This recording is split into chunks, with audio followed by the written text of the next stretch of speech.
y'all, welcome to California Homeschool Mom. I'm Nikki, and another week, another video, and today's topic will be work boxes. This is what we use in our homeschool, and it works really well for us. And without further ado, let's get to it.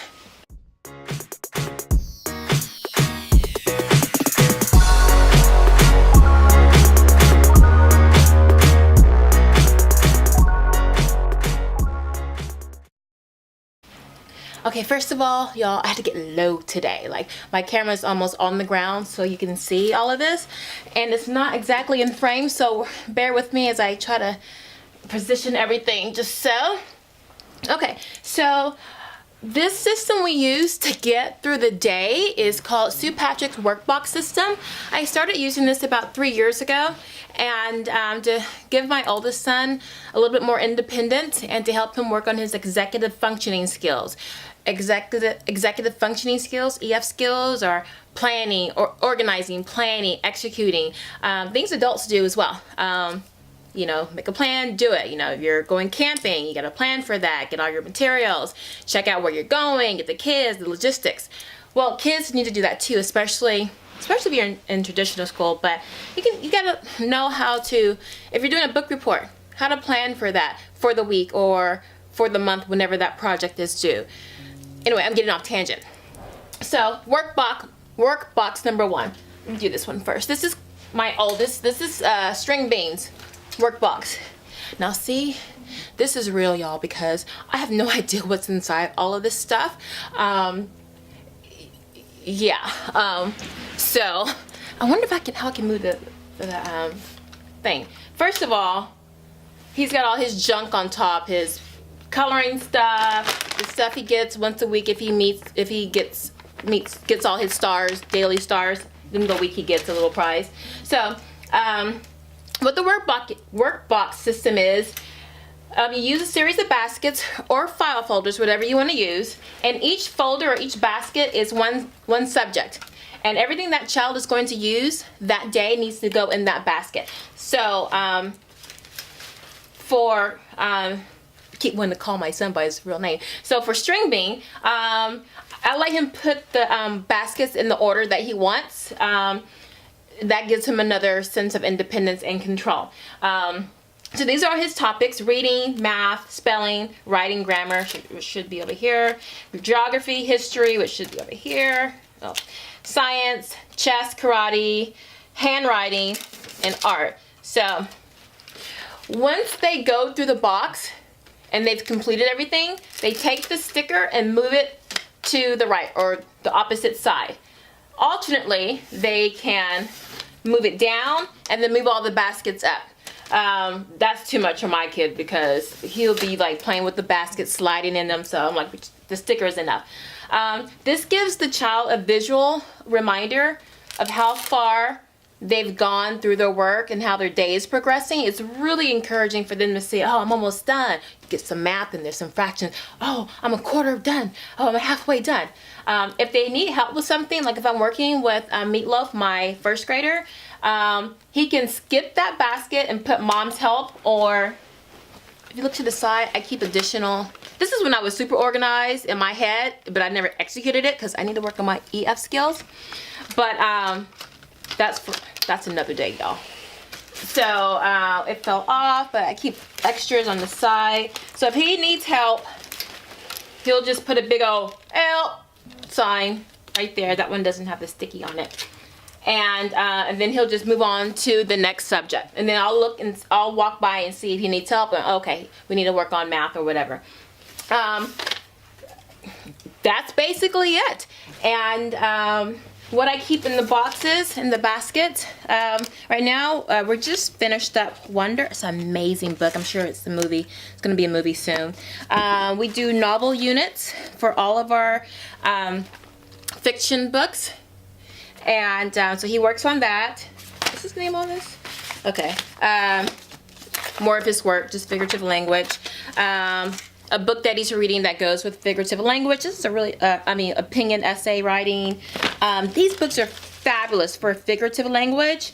It's really full of a lot of idioms, but it's got some other stuff in there as well. this is his reading basket. So he has his bookmarks for all the books he has to read. And we do two types of reading. We do assigned reading, where I'll give him the book that he needs to read, and then he has his leisure reading. And like Wonder is his assigned reading. His leisure reading, well, it's not in here, but usually it's like Diary of a Wimpy Kid or something like that. Lots of pencils and baskets. I'll put little snacks in there, like halfway through, a little surprise. So they always look forward to that. They can't eat it until they get to that topic. You know, my kids are slick. They'll keep pulling out the basket. Oh, where's that snack? Where's that little prize or whatever? And I'm like, no, dude. So we line up what you want to do that morning and try to stick with that unless you're stuck with something. For math, we use a series of, I'm going to do a separate video on this. We use a number of curricula. We use Singapore Math. It's mainly our spine, but we kind of blow through that really quickly. We also use Beast Academy, which is not in here. It's probably under his desk. And String Bean does math competitions. This is his 3rd year. So he has to pick out a problem in there and then work out the problem. And it's just a problem a day. They're word problems.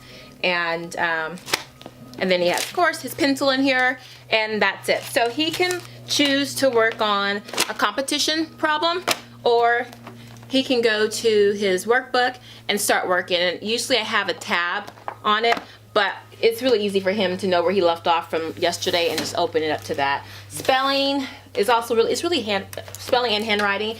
Yes, my child, he had great handwriting in 2nd grade, and then in 3rd grade, it just fell apart. I don't know what happened. So we're back to working with handwriting. We also, I did teach him cursive in 2nd grade. He doesn't use it that much, so he's kind of forgetting some things. We went to Washington, D.C. for vacation. And he really couldn't read some of the documents. Well, I mean, I can't even read them because the calligraphy is crazy. But just other documents that weren't all 1700s writing, it was hard for him to read. So we're going to revisit cursive because it's very important, because you need to read historical documents. And you need to write your name. We use Grammar Island by Michael Clay Thompson. I love Michael Clay Thompson resources books. They're for the gifted, but don't be intimidated by that. It's just a different type of thinking for your child. So my kids are really hyper and rambunctious. I shouldn't say hyper. I mean, they're just octane, jet fueled. And these I try to pick curricula that go with their personalities, or their learning styles rather. And this one is marvelous. Well, I'm not really doing lessons. I'm not really doing a video on curriculum resources, but here we go. And then all of them have notebooks for their writing stuff. His is on proofreading, because I'm a stickler. I have a degree in journalism. I'm a stickler for language, grammar, spelling, grammar, punctuation, all that. Although in this video and all my videos, I'll be breaking all kinds of rules. That's really it. I'll go through what's in our boxes another video, but you kind of get the gist of it. This one's slightly different. This is Meatloaf, my 1st grader, and soon to be my soon to be kindergartner, Mochi. I just cleared off the bottom. I don't know if you can see it. The bottom ones for him. 2, 4, 6, 8, 10. So there are 10 baskets here. I think there are 12 here. 2, 4, 6, 8. My bad. 8 over here. Same thing, but for Meatloaf, I have done, because he likes seeing the word done. So he'll come get his basket. Boom. We do interactive notebooks, also lap books.